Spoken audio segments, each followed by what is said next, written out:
Hello, fellow adventurers of Hyperborea. It's time once again for another video on the Hyperborea system for Foundry VTT.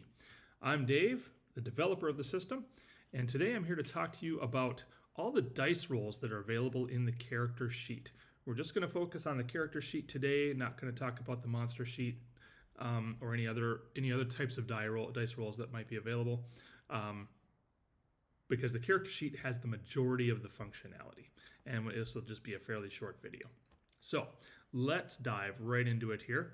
We're going to start from the abilities tab, and we're going to start with the attribute roles. So the first thing we have is actually this is an optional feature that can be enabled or disabled by the GM to allow an attribute check, which is a concentration check for spellcasters. So if a spellcaster takes damage while casting a spell, the basic rule is they lose the spell. The optional rule is they can make a 3d6 roll under check to see if they manage to maintain their concentration and thus are able to cast the spell. It's actually 3d6 plus damage. So what you would do is you would click your intelligence. If I I have here a warlock. So he's actually a cryomancer type warlock. And he's in the middle of casting a spell. Elfric takes some damage. Let's say he takes 4 points of damage.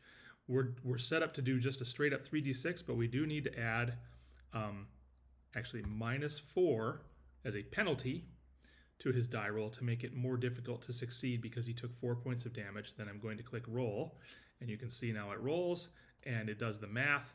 So we rolled 7, 6 is 13, plus 4 is 17, and that's a fail on his intelligence of 16.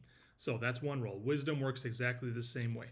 Now the -4 plus 4 thing here under the situational modifier, that's another configurable option in the system. The default is to flip the sign, which is what you see in the chat here. You can see -4. So what it's doing is it's adding 4 as a penalty to that die roll because you're doing a roll under check. Some GMs or some gaming groups may prefer to have the sign as is, so you would uncheck that checkbox. By the way, those options that I'm talking about are under configure settings in in Foundry. And then in Hyperborea here, you've got the reverse situational modifiers on roll under checks. This is the default option, is to be checked. So you can uncheck that. And then here's the option to disable or enable int and wisdom checks. Again, the default option is to be disabled because it is an optional rule in the player's handbook. I have enabled it for purposes of this demonstration. So those are the two options that we need to talk about here. So then this does the roll, int and wisdom. So that's the first type of check. In addition to these on the attributes still, we have all of these tests and feats of strength, dexterity, and constitution. And I should point out too, everywhere that you can do a check, you're going to get some sort of dice icon. Like these are D6s and D10s. There's no such thing as a D100 icon, so I couldn't do that, so I just used a D10 for the percentiles. So for feats, it's always a percentile, and you can even see here it's a D100, right? So we're set up for that. For the tests, it's a D6 roll under check, so you can see it's set up for a D6 there. And so that's for all of the tests and feats of the physical attributes. In addition, we have a trauma check, trauma survival check. Again, that's a D100 based on this percent. So I've got an 80% chance to succeed. And if I roll that, I rolled an 88 and I failed. So Elfric just died or something to that effect. Anyways, that's built in. Still within the attributes, we also have the percent chance to learn spell. So again, I'm an intelligence-based spellcaster, so I want to learn a new spell. Whatever spell comes along, let's say I ran into a wizard or magician's spell book, and I wanted to learn one of the spells in his spell book that I don't already know. There it is. I succeeded to learn the spell. Again, int and wisdom both have that built in. In addition to all of the attribute-based dice rolls, we've got the exploration-based dice rolls or skill checks, if you will. These are available to all adventurers, regardless of class. So you don't have to be a thief to listen at a door or to pick a lock or find a secret door or find a trap. These are all classes can do these. Now the odds are not very good because it's a D6 roll under, 1 chance in 6.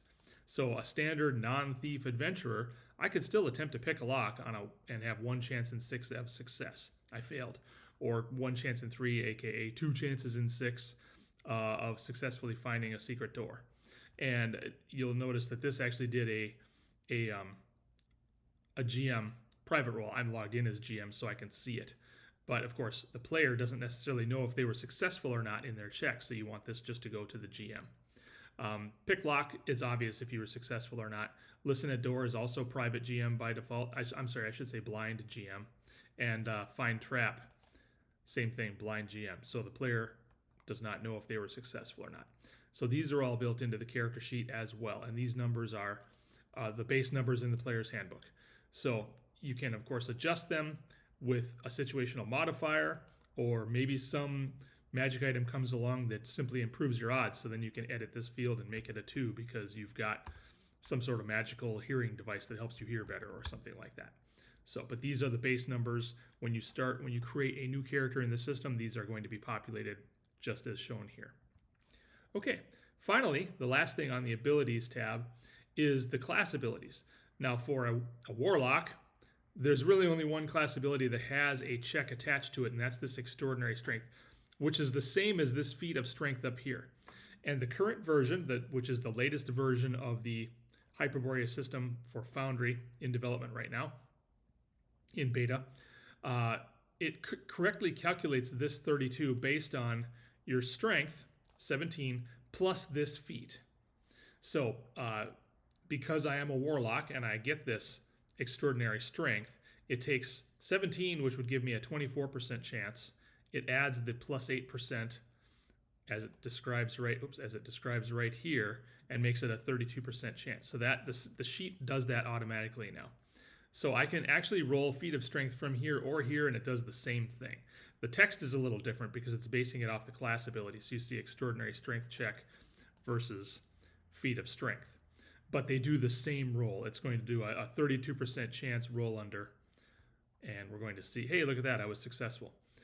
So now the class abilities come even more to the fore with a thief. And I actually do happen to have a thief right here. So you can see Artemisia has all sorts of D12 based roll under checks, and these are all built in. So you can do checks. And also I've pointed out on many videos, again, anytime there's a roll assigned to an item or an ability or a weapon, you get this D20 when you mouse over the base icon. So you know that it's got a roll in there. Plus you can see right here, check, roll, and target. Detect secret doors for a thief overrides this find secret door up here. And you can see the odds, her odds are much better. She's got 3 chances in 6, whereas most characters only have 2 chances in 6. So she's got a 50% chance, 50% improved odds of finding secret doors over a non-thief character. So we're just going to roll that. Again, it does a private roll, or blind GM roll, I should say.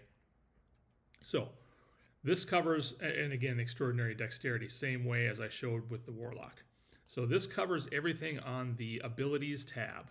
And this is probably where the majority of the actual roll functionality is, but not necessarily where the majority of rolls will take place, because combat, on the next tab, obviously has a lot of dice rolls attached to it. So if we look at the combat tab now, we're going to see a number of things. First of all, under fighting skills here, the fighting ability, this is your FA fighting ability. You can do a generic basic melee attack, which is going to add D20 plus your fighting ability plus your strength attack modifier. So it's essentially like an improvised melee weapon. Maybe you want to hit someone over the head with a chair in a barroom brawl or something like that. You could just use this fighting ability to make your attack roll. Or maybe you're throwing something that you're not proficient with and you don't have set up as a weapon. So you could use this and maybe you have a -2 attack penalty. Now warlocks don't, because they're a fighter subclass, so they're skilled with everything. But if you have an unskilled penalty, you would add that penalty into your situational modifier right here and then make your attack. So that's the fighting ability roll. Over on the right side, we have combat stats, and you've got your hit dice. See, once again, you've always got a die icon to indicate, and I tried to use the right die for the type of roll you're doing. Now for hit dice, because it's different by every character class, I just used a generic D6. But again, when you do this, you use this when you're leveling up, but also when you're resting at night. If you get a full night's rest, you actually do heal 1 hit die worth of healing plus your con mod, your constitution modifier. So this does that roll for you automatically. And so you can see it's going to roll a d8, which is my hit dice, plus 1 because of my constitution modifier. So it tells you exactly what it's going to roll, and it does the roll. Hey, look at that. I healed 8 hit points, or I bumped up by 8 hit points when I leveled up. Moving down to saving throws, these should be pretty obvious. They're all d20s. This is your target number. It's all built into the character sheet. Finally, we get to weapon attacks. And all weapons, not ammunition, not armor, but all weapons have an attack roll. So again, mousing over the icon gives you the d20. When you bring this up, you see the roll formula that's going to be applied. You can add an additional situational modifier, and then you can do the attack, all built in. So the design goal here was to have, for combat, everything necessary to play combat for most players is right here on this tab. Now, sure, if you're a spellcaster, you're going to be jumping to the spells tab a lot. Or maybe you're even going to stay on the spells tab and only jump over to combat for if you've run out of spells or some other situation like that. But essentially, combat is for the folks who are going to be partaking in physical combat. And all the rolls that you need are right here, as I just said. So let's move to the spells tab, though. Spells, all spells, they don't all have a die roll, but attack spells do. So like Magic Ice Dart requires an attack roll. So when I mouse over this, you can see it's going to do this roll formula, and it's going to cast, but it's also going to do an attack roll. So, and if you recall from some of my other videos, the number memorized is informational. I have it at 0. It's not going to prevent me from casting it. If I did have it at 1, though, and I cast it, it'll be reduced by 1 when I cast it. You can see that 1 became a 0. And it did the attack, and it missed. But I can just as easily do cold resistance, which has no attack roll, and do cast. Same thing. So dice rolls, quasi dice rolls, perhaps you could say, for casting spells. But when they do have an attack roll like Magic Ice Dart, yes, it really does a legitimate die roll, as opposed to these others that simply cast the spell and drops your number memorized by 1 if it was 1 or 2 or whatever. If it's 0, it just leaves it alone. Okay, so moving on from spells then. Oh, one other thing on spells, the casting ability. If you have to make a generic casting ability check, D20 plus CA is right here. This could be casting an improvised spell that you don't have in your memorized spells, or maybe there's some other reason to do this, but I did build it into the sheet just in case you need it. Last piece is the items tab. Now items, I'm not personally aware offhand of any generic equipment items that require a die roll. However, that's not to say there aren't any, or there could be a magic item that appears here that requires a die roll. But as an example, I set up grappling hook just for fun. I went into grappling hook and I said, you know what? If I want to throw a grappling hook and make it catch on something, I'm going to give my odds 3 chances in 6. This is just D6 task resolution, right? So without this setup on the item, which of course it's not on the standard grappling hook, you would just do a D6 task resolution, which is literally just having the player roll D6 like that in the chat, just /r space D6, right? And that's D6 task resolution when it's not something that's built into the character sheet. But here I actually built it into the grappling hook, so now I can just, you see I got that D20. None of the rest of these become D20s, but this one does. And you can see it's doing a grappling hook check, and it's going to do a D6 roll. It knows it's smart enough to do a roll under check. It always does a roll under check for items. And there you go. So if you're going to use an item to attack, you're not going to do this, because this is always going to be a roll under check. Even if you put D20 in here, it's still going to do a roll under check. Just be aware of that. If you want to do an improvised item attack, do it from combat, use the fighting ability roll, which will do your FA, and it'll add your strength attack modifier as well for melee. If you're doing missile, you might need to tweak that. You can't actually tweak this formula, but you may need to just /r D20 in the chat if you're going to do a thrown improvised weapon. But for a generic, like I said, attacking someone with a chair or a wine bottle or whatever, or a rock as a melee attack, just use your fighting ability. Anyway, that pretty much covers all of the built-in dice rolls of the character sheet. Wanted to give you all just that quick overview of everything that's available. This is also good for GMs, by the way, because if the GM doesn't know this option's there, they may have a player roll a d6 when in fact they could just click listen at door if that's what they're trying to do. So it could save some confusion on both sides of the table. All right, guys, have a great day and happy gaming.